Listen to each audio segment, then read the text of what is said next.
ఒక ఊళ్ళో ఒక ఆవు ఉండేది. అది అందరితో చాలా మంచిగా, కలహించుకోకుండా, యజమాని చెప్పినట్లు నడుచుకుంటూ సాధు జంతువుగా నమ్మకంగా ఉండేది.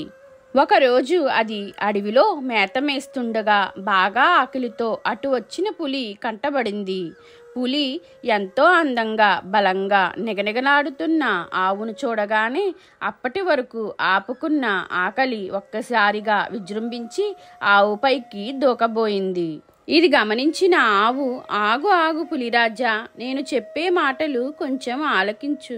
నాకు ఇంటి వద్ద చంటిదూడ ఉంది. అది ఇంకా లోకం గురించి పూర్తిగా తెలుసుకోలేదు. నేను ఈ పూట దాని ఆకలినైనా తీర్చలేదు. నీవు దయతలిస్తే నేను వెళ్ళి నా బిడ్డకి కడుపు నిండా పాలిచ్చి అందరితో ఎలా నడుచుకోవాలో కొన్ని మంచి బుద్ధులు నేర్పి వస్తాను అని వేడుకుంది. ఆవు మాటలకు పులి పక్కున నవ్వింది. ఓహో, ఎంత నమ్మకంగా పలుకుతున్నావు. చేతికి దొరికిన ఆహారాన్ని వదలడానికి నేనేమన్నా పిచ్చిదాన్నా? చాలా ఆకలి మీదున్నాను. నీ మాయమాటలకి పడిపోయి నిన్ను వదులుతాననుకున్నావా? అయ్యో పులిరాజా, నన్ను నమ్ము. నేనెప్పుడూ అసత్యమాడలేదు. నువ్వు దయతలిస్తే వెళ్ళి నా బిడ్డకి కడుపు నిండా పాలు ఇచ్చి వస్తాను. నిన్ను మోసగించి నేను బతకగలనా? అయినా అసత్యపు జీవితం నాకు ఎలా? ఆకలితో అలమటిస్తున్నా నీకు ఆకలి తీర్చడం కన్నా పుణ్యకార్యం ఉందా? నన్ను నమ్ము.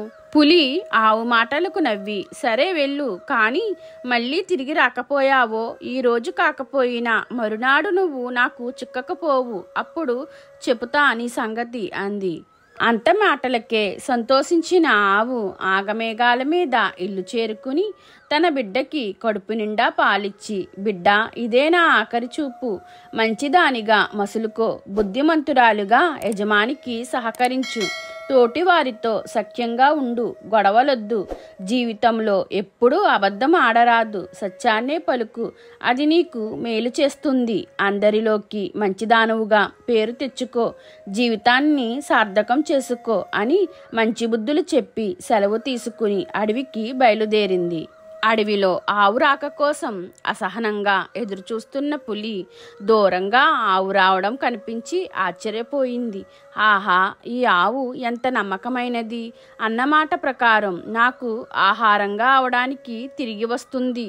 తన ప్రాణం కంటే ఇచ్చిన మాట ముఖ్యమని అన్న ఈ ఆవు ఎంత గొప్పది. ఇలాంటి సత్యవంతురాలిని చంపితే నాకు పాపం తప్పదు అనుకుంది.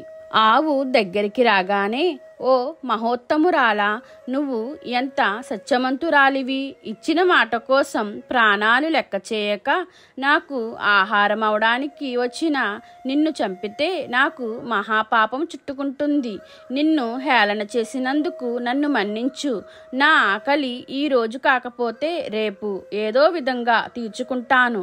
నువ్వు ఇంటికి పోయి నీ బిడ్డతో హాయిగా జీవించు అంది. ఆవు సంతోషంతో ఇంటికి చేరి తన బిడ్డతో కలకాలం హాయిగా జీవించింది. ఈ కథలోని నీతి, చెప్పిన మాటకు కట్టుబడి ఉంటే ప్రతిఫలం దక్కుతుంది. మీకు ఈ వీడియో నచ్చితే లైక్ చేయండి, షేర్ చేయండి, కామెంట్ చేయండి, నా ఛానల్ని సబ్స్క్రైబ్ చేసుకోండి.